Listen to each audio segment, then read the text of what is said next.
and how we behave. 인간 행동, 왜, 그리고 어떻게.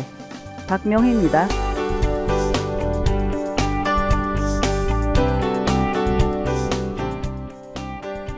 저번 시간에는 많은 인격장애 중에서 좀 더 심한 경우, 그래서 벼랑 끝에 서 있는 사람들 세 부류, 즉 지속적으로 불안정한 경계성 인물, 의심하는 편집성 인물, 회의한 분열형 인물 중 첫 번째로 지속적으로 불안정한 경계성 인물에 대해 살펴보았는데요. 오늘은 두 번째 인물인 의심하는 편집성 인물에 대해 배워보겠습니다. 편집성 인물들은 자만심에 차 있고 또한 다른 사람이 자기를 해치려고 한다고 의심하는 사람들입니다. 예외가 있기는 하지만 주위 사람들은 대부분 그들이 적대적이고 고집스러우며 방어적인 인물이라고 보는데, 때로는 열정적이고 야심도 있고 능력도 있으며 어떤 일을 매우 예리하게 관찰하는 사람처럼 보이기도 합니다. 자신들이 성취한 일이라면 지극히 사소한 일임에도 불구하고 과장하여 거대한 일이나 성취하는 것처럼 자랑을 해대며 자만심을 나타내죠. 세상의 여러 가지 중요한 일에 대해 피상적인 지식을 가지고 있으며 이것을 드러내며 자신의 자만심을 나타냅니다. 그러나 이런 지식에 대해 더 구체적이고 자세한 내용을 묻게 되면 그들이 말했던 어떤 주제에 대해서도 자세한 내용은 알지 못하죠. 그들은 또한 어떤 조직의 권력 구조와 서열에 대해 관심이 많습니다. 경계성 인물과 마찬가지로 편집성 인물도 학교나 가정이나 직장에서 안정을 유지하지 못하며 또한 주기적으로 잠시 동안 정신병적 증세를 보이는데, 이때는 비이성적인 행동을 하며 망상에 빠지기도 하죠. 그러므로 이런 위기가 닥칠 때면 단기적으로 정신의학적인 도움을 받아야 합니다. 청소년기가 지나면서 이들은 다른 사람에 대해 지나치게 의혹을 품는데, 다른 사람들이 그들을 비판하고 속인다고 생각하는 정도가 회피성 인물보다 훨씬 심하죠. 이들의 마음속에는 시기와 질투가 뿌리 깊게 자리를 잡고 있는데, 이것은 그들에게 가장 큰 문제가 되는 죄입니다. 그들은 다른 사람을 신뢰하지 못하기 때문에 다른 사람들과 다투게 되고, 그럴 때는 성을 잘 내며 다른 사람의 비위를 거스르고 억누르죠. 또한 대수롭지 않은 말이나 사건에 숨겨진 의미나 있는 것처럼 생각하고 자신들에게 비판적이며 해를 끼치려 한다고 간주합니다. 밀로는 이들에 대해 다음과 같이 말했죠. 이들에게는 상상과 실제 사이에 아무런 구분도 없다. 아무런 관계도 없는 일들을 서로 연관이 있는 것처럼 가정하고 다른 사람들을 의심하며 마침내 아무도 무너뜨릴 수 없는 거짓된 신념 체계를 구축해 놓는다 라고요. 종교적 관점에서 정신장애의 분류와 편람 3에서는 편집성 인격장애에 대해 중요한 것을 이렇게 지적하고 있죠. 이 장애로 인해 의사의 관심을 끄는 사람들은 거의 없다. 이런 사람들은 자기 자신의 문제로 도움을 구한다거나 병원에 입원하려고 하는 일이 거의 없기 때문이다. 그들은 자아가 강하고 자만심이 있으며 다른 사람을 벌주는 성향이 있기 때문에 이런 장애를 가진 인물은 신비 종교나 사교 집단 또는 사이비 과학이나 유사 정치 집단의 지도자 중에 많이 있다 라고요. 앞에서 권위주의적인 종교 지도자는 대부분 자기애성 인물이라고 했었는데, 또한 편집성 인물들의 자만심도 역시 자기애로 젖어 있는 것이죠.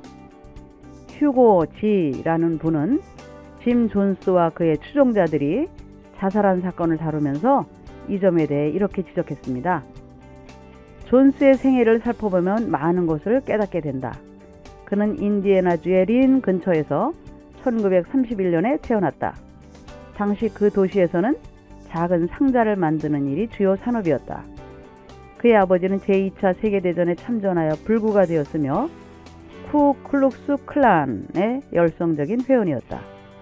그의 어머니는 돌아가신 그녀의 어머니 꿈을 계속해서 꾸었다. 어느 날 꿈에 그 늙은 여인은 그의 딸이 아들을 낳을 것이고 그가 세상에 잘못된 것을 바로잡을 것이라고 예언했다.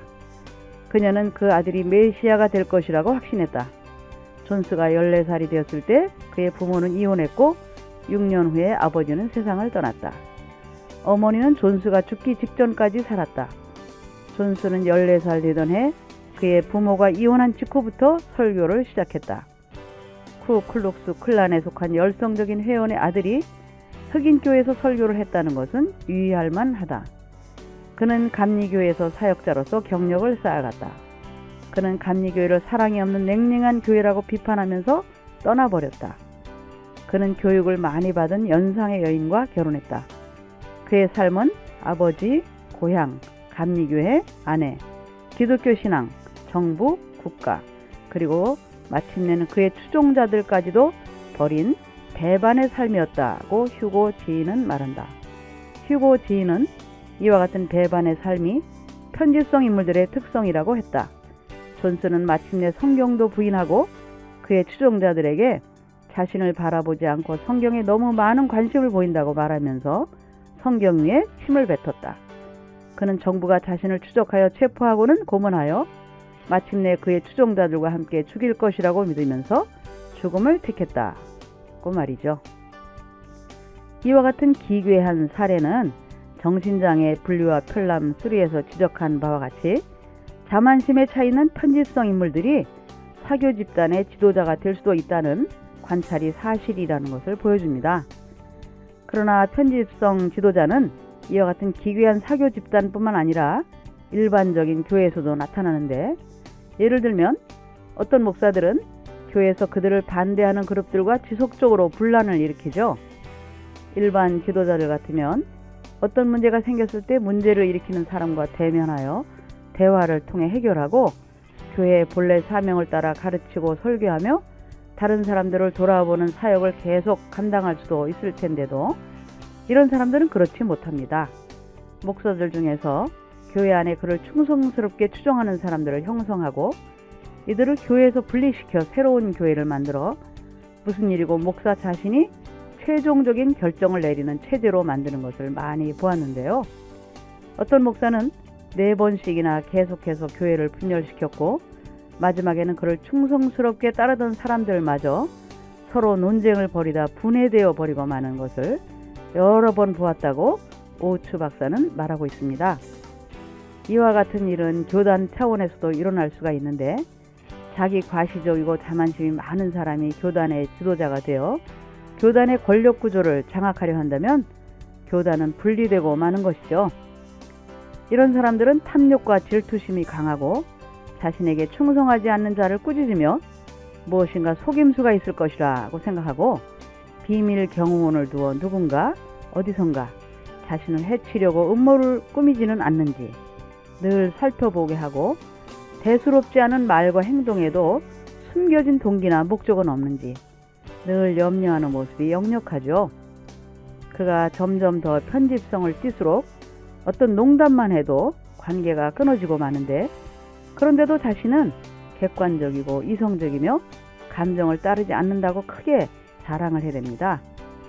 그러나 부드럽고 온화하고 온유한 감정은 사실상 사라지고 마는 것이죠.